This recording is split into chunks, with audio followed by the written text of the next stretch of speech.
Hey guys, so Central Movement Martial Arts here. We have an event coming up, two events. One is a sparring training and we're calling it the scrimmage, and then we have the tournament that we're gonna be doing just for sparring, which I call the Sparnament. So hopefully you guys can make the Sparnament, and there's other events, but I wanted to go over how we do our sparring, because maybe it's a little bit different than how you guys do it in your school, or maybe we're doing that combat or Kali sparring, and you kind of want to know what the rules are, and that might help you guys out. So I'll start with the Kali sparring stuff. So this is our foam Kali stick, it's squishy, it doesn't hurt. And here's how it works. When we're doing a tournament, we're gonna try to get, to hit the other person and not to get hit back. It's pretty simple. We're gonna do up to 10 points, or whoever has the most points in 2 minutes. And so if we're hitting people, let's talk about how we get those points and we get them. Let's start with where the only places you're not allowed to hit. So in traditional sparring, there's areas you're not supposed to hit. There's a lot more areas that you can in Kali sparring, but there's 3 spots we don't hit. One is we're not going to hit the face for this one, partially because I don't know if every school has face shields, so I think that'll keep it a little bit safer. So no face, that's one. No shots to the neck, so no hitting the neck. And the last one is don't hit people in the groin. Probably makes sense, right? Now let's talk about where you do get points. So if you hit them in the body, that's 1 point, right? You hit him anywhere on the body. How about on the legs? Also 1 point. How about the back? That's okay. How about the foot? Yeah, so those are all 1 point. Basic strike. Let's talk about places that you can get 2 points for. So let me see the forearm on the hand that you're holding the weapon in, from the elbow all the way down to the fingers is worth 2 points. So let me see what that looks like. Nice. Oh no! And if you drop your stick, the other person automatically gets a point too. And I'm even going to count that point before I count any points that get made by hitting people, right? Last one, hit to the head. 2 points. If we do a jump, whatever target you hit when you jump, you add another point to it. So if it was a 1 point target, like the body or the back or the leg, then make it 2. If it was a 2 point target, make it 3. Make sense?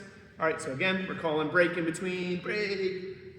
Judges decide what's going on. We're gonna have 3 judges to kind of help balance it out. And we decide on what the numbers are, and that's how we go. There's warnings, like we said, try to stay in your ring. The distance we're gonna use is gonna be a pretty long range. So let's say this is Mason here, this is Adam right here. When they start their match, I'm gonna have them be about this far away, okay? So there's a little bit of space in between them. Otherwise, when we say go, it just is like smack, break, smack, break. So it makes you work a little bit, have a little bit more footwork to close that distance, right? So about that far away, and we say go, and they go at it, and we say break, come back. It's pretty simple. So that's that, 10 points to win, or the most in 2 minutes. Everybody go ahead and toss your Kali sticks off to the side for now. All right, so next thing is the point sparring, traditional point sparring with kicks and punches. Oh, actually, let me add some things. There's no punches or kick when we're doing Kali sparring, and you can't use the heel. So you can't like stab somebody with the heel, that wouldn't be very nice. And you can't punch them, all right?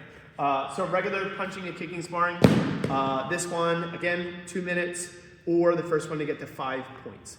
The way you get points here is you kick or punch each other.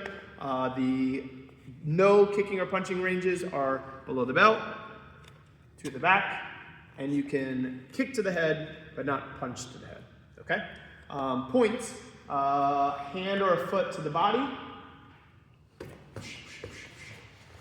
1 point. A punch to, or sorry, a kick to the head, is 2 points.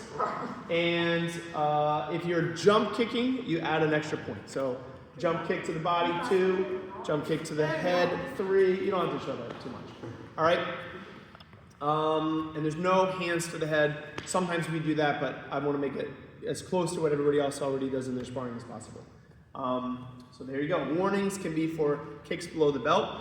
It is a light contact sparring event, so we're going to be making light contact, which means we're going to pull our punches. I want you to get there fast, but not go all the way through your partner, right? So light contact, and warnings come from excessive contact, like if you're hitting too hard, not pulling it, for safety. If you are kicking to an illegal target area, the other person, you get a warning and the other person gets a point, and if it happens some more, we might disqualify you, right? So be careful on that. Some warnings might be if you're falling all the time, and another might be if you're running out of the ring all the time. So we want to make sure we're there to spar, not to kind of game the system on that. That's most of the rules, and hope you guys can make it. We're going to be doing the 21st is going to be a training event where the different schools are coming together. We're going to get a chance to try the collie stick sparring and the regular sparring. Each instructor that comes is going to lead a portion of the class, and then at the end we're going to just have a bunch of practice with different opponents to get better and get more skilled and kind of make some friends, right?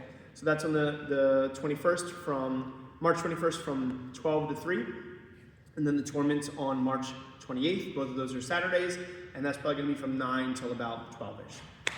So hopefully you guys can enjoy it and be there and tell your friends. Thanks.